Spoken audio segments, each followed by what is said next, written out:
अस्सलाम वालेकुम, welcome to turbo gear, जहाँ पर हम आपके लिए लाते हैं लोकल एंड इंपोर्टेड ऑटोमोबाइल के रिव्यूज़। आज हम रिव्यू करेंगे एक एसयूवी का जो है चंगान कंपनी की तरफ से। इसका नेम है ओशान X7। इस एसयूवी के अंदर 2 वेरिएंट्स आते हैं, एक आता है कंफर्ट और एक आता है फ्यूचर सेंस। तो ये वाला जो स्पेसिफिक वेरिएंट है ये है फ्यूचर सेंस। बेसिकली दोनों के अंदर कुछ डिफरेंसेस हैं, जिस तरह सीटिंग के अंदर डिफरेंस है और कुछ कैमरास के अंदर डिफरेंस है। तो ये कुछ बेसिक वेरिएशंस आती हैं दोनों के अंदर। अगर अभी तक आपने टर्बो गियर्स के चैनल को सब्सक्राइब नहीं किया तो प्लीज़ सब्सक्राइब कर दें so that latest information related to all the automobiles जो पाकिस्तान में हैं, इंपोर्टेड या लोकल, उनकी इन्फॉर्मेशन आपको टाइम पर मिलती रहे। फ्यूचर सेंस के अंदर जो आपका इंजन है that is 1.5 turbo charge, horse power ये प्रोड्यूस करती है 185। उसके बाद इसके अंदर जो इसके अलॉय रिम्स आते हैं वो आते हैं 19 इंचेस के। लिडास के तकरीबन काफ़ी फीचर्स ये गाड़ी कवर करती है। हम अगर इसकी हेडलाइट्स देखें तो हेडलाइट्स की जो प्लेसमेंट है वो आती है इधर, और ये प्रोजेक्शन बाई बीम इसकी हेडलाइट्स हैं। जो DRLs आते हैं वो आते हैं इस साइड पे, और उसके अंदर भी हमें इस तरह लगता है कि ये प्रोजेक्शंस और हेडलाइट की प्लेसमेंट ये है, लेकिन एक्चुअल में यहाँ पर आती है। और ये आते हैं इसके DRLs। अगर हम इसकी जो फ्रंट ग्रिल की तरफ आएँ तो फ्रंट ग्रिल के सेंटर में हमें एक कैम की प्लेसमेंट नज़र आती है फ्रंट कैमरे की। उसके बाद जो इसका ग्रिल का डिज़ाइन है ये ओशन की वेव्स से इंस्पायर्ड हुआ है। उसके बाद ये आपको रेड ट्रिमिंग ओवरऑल गाड़ी के साइड्स पे, फ्रंट पे और बैक पे मिलती है। ये इसके अंदर एक स्पोर्टी लुक डिफाइन करती है। उसके बाद जो फ्रंट बम्पर है, फ्रंट बम्पर की जो लोअर एंड का डिज़ाइन है वो थोड़ा सा ब्लैक मैट फिनिशिंग के अंदर आता है। तो ये है इसकी फ्रंट की लुक। इसके की फॉब में लॉक अनलॉक, बूट ओपनिंग की ऑप्शन और कार को रिमोटली स्टार्ट करने की ऑप्शन अवेलेबल है। ओशान X7 फ्यूचर सेंस आप इसको की फॉब से भी स्टार्ट कर सकते हैं, और इसी तरीके से अगर आपने इसको टर्न ऑफ करना हो तो आप इसको टर्न ऑफ भी कर सकते हैं। साइड प्रोफाइल की बात करें तो इसके अंदर जो इसका टायर साइज़ आता है वो आता है 235/55 R19। तो 19 इंचेस के इसके अंदर अलॉय रिम्स आते हैं। टर्बाइन स्टाइल के अंदर इसका जो है वो रिम का डिज़ाइन है। उसके बाद SUV की साइड के अंदर भी हमें ये रेड ट्रिमिंग का डिज़ाइन यहाँ पर भी फिनिशिंग में भी मिलता है। और उसके बाद जो इसके साइड व्यू मिरर्स हैं they are heated and they are retractable. तो उसमें आपको स्नो में या कभी ठंडे मौसम में या रेनी वेदर में या फॉगी वेदर में आपको इशू नहीं होगा। साइड मिरर्स हमेशा आपके रेडी टू यूज़ रहेंगे। ओके, सो बैक साइड से ओशान X7 जो फीचर सेंस है उसकी हमें कुछ की फीचर्स ये मिलते हैं कि लाइट्स हमें यहाँ से लेके यहाँ तक कंप्लीट मिलती हैं। उसके बाद LED इंटीग्रेटेड लाइट्स हैं, हमें क्रोम फिनिशिंग भी यहाँ पर मिलती है। उसके बाद रेयर व्यू कैम यहाँ पर लगा हुआ है। डिफ्यूज़र स्टाइल में इसका जो बम्पर का रेयर फिनिश है वो यहाँ पर हमें इस तरीके से मिलता है। उसके बाद बैक वाइपर हमें मिलता है, हाई माउंटेड ब्रेक लैम्प मिलता है, शार्प फिन एंटेना मिलता है। उसके बाद आप इसका जो बूट है वो आप की फॉब से भी ओपन कर सकते हैं।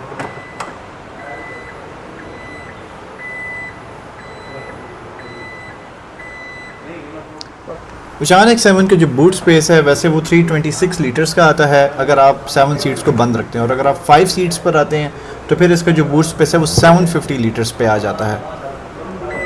और आप बूट को की फॉब से क्लोज भी कर सकते हैं डबल टाइम प्रेस करके, या ये बटन लगा हुआ है आप इसको भी प्रेस करेंगे तो आपका जो बूट है वो क्लोज हो जाएगा। ओके, सो जो डोर की प्रोफाइल है जो 4 डोर्स के अंदर आती है उसमें इस स्पेसिफिक कलर को हम आइवरी वाइट कहते हैं। स्टिचिंग का डिज़ाइन यहाँ पर कुछ इस तरीके से मिलता है। उसके बाद फुली ऑटोनोमस विंडोज़ की ऑप्शन आती हैं, सिल्वर ट्रिमिंग यहाँ पर भी मिलती है। उसके बाद इस SUV के अंदर यहाँ पर कप होल्डर है, इधर थोड़ी सी एक्स्ट्रा स्टोरेज स्पेस है। यहाँ पर हमें इसके स्पीकर्स का डिज़ाइन मिलता है। सीट्स इसकी आर्टिफिशियल फॉक्स लेदर के अंदर आती हैं जो हीटेड और ये वाली जस्ट वेंटिलेटेड है।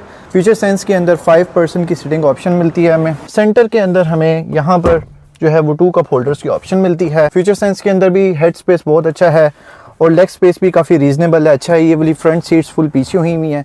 बैक वाली साइड के अंदर हमें यहाँ पर AC के वेंट्स मिलते हैं, और नीचे वाली साइड पर हमें USB की पावर ऑप्शन की मिलती है। और उसके बाद जो इसका रूफ़ है, यहाँ पर रूफ़ में हमें यहाँ पर लाइट्स भी मिलती हैं जो एक प्रोजेक्टर टाइप की लाइट्स लगी हुई हैं। यहाँ पर हमें हैंडल बार्स मिलते हैं। ओके, तो फ्रंट पैसेंजर साइड की लुक्स कुछ इस तरह की आती हैं। फ्रंट पैसेंजर की जो सीट है वो 4 वे इलेक्ट्रॉनिकली एडजस्टेबल है, फ्रंट एंड बैक, और जो टिल्ट है वो इसका फ्रंट एंड बैक। उसके बाद जो सीट है वो हीटेड वेंटिलेटेड सीट्स हैं यहाँ पर। उसके बाद जो इसका फॉक्स लेदर है वो फ्रंट डैश के अंदर भी इंटीग्रेट किया गया है। यहाँ पर इसके AC वेंट्स आते हैं जिनका डिज़ाइन कुछ इस तरह का है। फ्यूचर सेंस का जो ट्रेडमार्क लोगो है वो हमें यहाँ पर मिलता है। पियानो ब्लैक फिनिशिंग गाड़ी के अंदर दी गई है, सिल्वर फिनिशिंग दी गई है, मैट ग्रे लुक दी गई है, और उसके बाद आइवरी वाइट ये इसका इंटीरियर है। तो 4 एयर बैग्स आते हैं ओशान X7 के अंदर। फ्रंट पिलर के अंदर भी हमें ट्विटर्स दिए गए हैं। सन वाइजर है, उसके अंदर मिरर भी दिया गया है और लाइट भी दी गई है। ओशान X7 के अंदर हमें यहाँ पर जो ये इसका एंड्रॉयड टैबलेट है 10.25 इंचेस का ये मिलता है। अच्छा, ये बड़े मज़े का है। ये इसका होम पेज है, इसका टच भी बहुत प्यारा है। उसके बाद रेडियो की ऑप्शन आती है, नेविगेशन की ऑप्शन आती है, कार ऑटो की ऑप्शन, इसके अंदर ये एक बिल्ट इन इसकी अपनी ऐप है। यहाँ से हम इसका DVR एक्सेस कर सकते हैं। DVR वाली ऑप्शन होना बहुत ज़रूरी है गाड़ी के अंदर, इन केस ऑफ एक्सीडेंट्स ये चीज़ होनी चाहिए। व्हीकल सेटिंग्स है इसके अंदर। उसके बाद ये इसकी अपनी पर्सनल सेटिंग है। यहाँ पर पर्सनल सेटिंग के अंदर हमें व्हीकल कंट्रोल मिलता है, व्हीकल की कंडीशन मिलती है, लेकिन इस चीज़ के लिए गाड़ी ऑन होनी चाहिए। इस वाली साइड पर हमें ऑटो क्लाइमेट कंट्रोल की ऑप्शन मिलती है, AC की ऑप्शन मिलती है, एयर वेंट्स की डायरेक्शन की ऑप्शन मिलती है, कार के अंदर जो एयर का फ्लो है उसकी ऑप्शन मिलती है, टेम्परेचर अप एंड डाउन करने की ऑप्शन मिलती है। इस गर्मी के अंदर मैक्स AC दबाएंगे तो एकदम से AC फुल मैक्स पे चला जाएगा। उसके बाद हमें कार के अंदर यहाँ पर 2 कप होल्डर्स की ऑप्शन मिलती है यहाँ पर, और इसको आप क्लोज़ करेंगे तो ये पियानो ब्लैक फिनिशिंग में ये इसकी क्लोजिंग है। गियर नॉब का डिज़ाइन कुछ ऐसा है, जिसके अंदर इसका ये जो स्टिचिंग का डिज़ाइन है, ओवरऑल गाड़ी में हर जगह इस तरह का डिज़ाइन आता है, वेव्स की तरह का। उसके बाद यहाँ पर हमें पार्किंग ब्रेक की ऑप्शन मिलती है। उसके बाद ये ऑटो होल्ड की ऑप्शन यहाँ पर दी गई है। ड्राइविंग मोड इसके अंदर है, स्पोर्ट्स, इकोनॉमी, इको, कस्टम, उसकी ऑप्शन यहाँ पर आप वो चेंज कर सकते हैं। सीट हीटिंग की ऑप्शन है यहाँ पर। सीट्स के अंदर जो वेंटिलेशन का ऑप्शन है वो यहाँ पर है। उसके बाद सेंटर में ये इसका मैसिव किस्म का आर्म रेस्ट दिया गया है। इसके अंदर हमें 12 वोल्ट की पावर आउटलेट की ऑप्शन मिलती है और साथ ही USB 2.0 की ऑप्शन मिलती हैं 2। उसके बाद ये सीट्स का इसका डिज़ाइन है। सीट जो हैं जी इसकी लेदर वेंटिलेटेड सीट्स हैं, बहुत प्यारी हैं। ओके, तो ये है जी इसका ग्लव कंपार्टमेंट। जो ड्राइवर साइड का डोर है उसके अंदर हमें 4 डोर्स की पावर विंडोज़ की ऑप्शन मिलती है जो कम्प्लीटली ऑटोनमस है। साइड व्यू मिरर्स की डिटेक्शन के कंट्रोल मिलते हैं। उसके बाद यहाँ पर हमें लॉक अनलॉक की ऑप्शन मिलती है। इस जो 4 डोर्स का डिज़ाइन बिल्कुल सेम है। उसके बाद स्पीकर्स की प्लेसमेंट यहाँ पर आती है। जो ड्राइवर साइड की सीट है वो भी 4 वे इलेक्ट्रॉनिकली एडजस्टेबल है, फ्रंट एंड बैक, एंड जो इसका टिल्ट है वो भी फ्रंट एंड बैक। उसके बाद हमें यहाँ पर कुछ जो स्टैंडर्ड कंट्रोल्स मिलते हैं उसमें हेडलाइट एडजस्टमेंट की ऑप्शन मिलती है, बूट ओपनर की ऑप्शन मिलती है। उसके बाद हिल असिस्ट हमें यहाँ पर मिलता है। उसके बाद सीट की हीटिंग ऑप्शन हम यहाँ से कंट्रोल कर सकते हैं। ऑटो होल्ड की ऑप्शन यहाँ से हम कंट्रोल कर सकते हैं। ट्रैक्शन कंट्रोल इसका यहाँ पे लगा हुआ है। उसके बाद जो साइड व्यू मिरर्स हैं उनके कंट्रोल्स भी हैं यहाँ पर। उसके बाद एयर वेंट्स का डिज़ाइन कुछ इस तरह का है। उसके बाद जो इसकी स्टार्ट और स्टॉप की ऑप्शन है वो यहाँ पर हमें मिलती है। पुश स्टार्ट की ऑप्शन यहाँ पर है। इसके अंदर स्टीयरिंग है इसका, उसमें टिल्ट की ऑप्शन है लेकिन वो टेलीस्कोपिक नहीं है। जो लेफ़्ट साइड पे कंट्रोल्स मिलते हैं उसमें हमें विंड वॉशर के कंट्रोल मिलते हैं, और जो राइट साइड पे कंट्रोल मिलते हैं वो हमें इसकी सारी लाइटिंग की कंट्रोल्स मिलते हैं। एंड ये है इसका स्टार्टअप।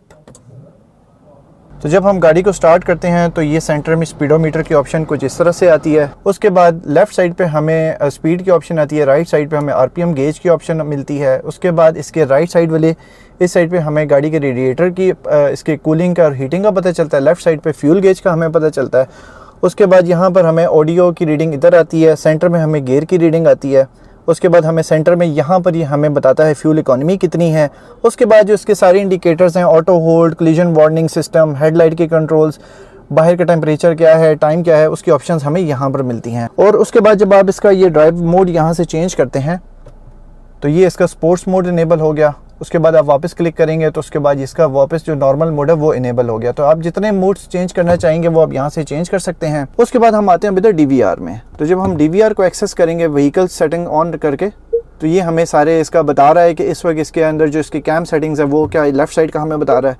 हम फ्रंट पे करेंगे तो फ्रंट का कैम ऑन होगा, राइट साइड पे करेंगे तो राइट साइड का कैम ऑन होगा, और उसके बाद हम रियर साइड पे करेंगे तो रियर का कैम ऑन होगा। अगर हम सेंटर में करेंगे तो हमें कंबाइन व्यू मिलेगा सबका। तो इसको हम करते हैं अभी ऑफ। और उसके बाद हम व्हीकल सेटिंग्स के अंदर जब जाते हैं तो यहाँ पर हमें ये सारी कस्टम सेटिंग्स बताता है कि आपने इसकी कस्टम सेटिंग कहाँ पे करनी है। ओपन द विंडो, अगर आप इसको क्लिक करेंगे तो जो सारी विंडोज़ है वो ऑटोमेटिकली ओपन हो जाएंगी। अगर आप इसको क्लिक करेंगे तो जो सारी विंडोज़ हैं वो ऑटोमेटिकली क्लोज भी हो जाएंगी। उसके बाद ये इसके वेंटिलेशन का सिस्टम है। अगर आपने मतलब कहीं गाड़ी धूप में खड़ी आप इसको दबाएंगे तो ये सारी विंडोज़ हैं थोड़ी थोड़ी ओपन कर देगा, और आप वापस इसको दबाएंगे तो ये सारी विंडोज़ थोड़ी थोड़ी वापस बता देगा आपको। कार वॉशिंग मोड में आप इसको लेके जा सकते हैं, उसमें सारी विंडोज़ बंद हो जाती हैं। ठीक है। अच्छा, उसके बाद कंफर्ट है, स्पोर्ट है, इको है, कस्टम है, ये आप सारी सेटिंग कर सकते हैं। कार के अंदर जो लाइट की सेटिंग है उसके अंदर वेलकम लैम्प, ठीक है, कंपनी में उसमें हमें कार लाइट का पता चल जाता है। उसके बाद वन टच एक्यूमुलेशन का हमें पता चल जाता है। उसके बाद कार बॉडी की अगर आपने सेटिंग रखनी है, प्रॉक्सिमिटी अनलॉकिंग वो होती है कि आप गाड़ी के करीब आते हैं ऑटोमेटिकली अनलॉक हो जाती है, और गाड़ी से दूर जाते हैं तो ऑटोमेटिकली गाड़ी लॉक भी जाती है। तो ये सेटिंग आप कस्टम यहाँ से सेट कर सकते हैं। स्मार्ट डोर लॉकिंग ऑप्शन, मतलब गाड़ी के अंदर जितनी भी सिक्योरिटी सेटिंग्स है आप ये सारी कस्टम यहाँ से सेट कर सकते हैं। एयर कंडीशनिंग के ऑप्शन आप यहाँ से सेट कर सकते हैं। ड्राइवर सपोर्ट के ऑप्शन आप यहाँ से सेट कर सकते हैं। तो ये गाड़ी के अंदर जो है ना आपकी सारी तकरीबन सारी कस्टम सेटिंग्स यहाँ पर आती हैं। Overall it's a very great car, और इसके अंदर जो इसका डिस्प्ले है वो भी बहुत अच्छा है। ओके, तो हाइड्रोलिक्स की ऑप्शन इसके अंदर नहीं आती। वेंटिलेशन शीट दी गई है यहाँ पर। उसके बाद सेंटर में यहाँ पर हमें इसका इंजन ब्लॉक मिलता है। लेफ़्ट साइड पे हमें इसके रेडिएटर कूलेंट की ऑप्शन मिलती है। उसके बाद विंड वॉशर की ऑप्शन यहाँ पर है। उसके बाद हमें ब्रेक फ्लूइड यहाँ पर मिलता है। इसका बाद ये आता है इसका एयर इनटेक, ये इसकी प्राइमरी बैटरी है। यहाँ पर आता है इसका fuse box. Alright guys, so this was the review of the Oshan X7 Future Sense। ये Oshan X7 Future Sense इस वक्त आपको मिलेगी at High Drive Motors। Okay, तो हाई ड्राइव मोटर्स का ऑफिशियल एड्रेस है hall number 19A lower ground Asian business centre near to Toyota Rawal Motors, GT road Rawalpindi. ये बिल्कुल जब आप बैरिया फेज 7 रावलपिंडी से आप एग्जिट होते हैं तो बिल्कुल आपके लेफ्ट साइड पर एशियन बिजनेस सेंटर आता है। मेन रोड पर ही इनका शोरूम है। यहाँ पर सारे हाई एंड लग्जरी व्हीकल्स आपको मिलेंगे। जर्मन भी मिलेंगे, जापानीज भी मिलेंगे, लोकली असेंबल्ड भी मिलेंगे, इम्पोर्टेड भी मिलेंगे, और आप यहाँ से आके अपनी मर्जी के व्हीकल इंपोर्ट भी करवा सकते हैं इनसे। और आप इनके इंस्टाग्राम पर भी विजिट कर सकते हैं, वहाँ पर भी अपडेटेड पोस्ट आ रही होती हैं related to all the automobiles that are available here. और इस शोरूम के वर्किंग डेज हैं from Monday to Saturday, Sunday is off, और जो ऑफिशियल टाइमिंग्स है that is from 10 AM to 9 PM। तो गाइस, अगर आपको ये रिव्यू अच्छा लगा है तो please like, share and subscribe ज़रूर कीजिएगा, एंड कमेंट सेक्शन में ज़रूर बताइएगा कि नेक्स्ट किस ऑटोमोबाइल का रिव्यू आप लोगों ने देखना है। Thank you so much for watching Turbo Gears and see you in the next video.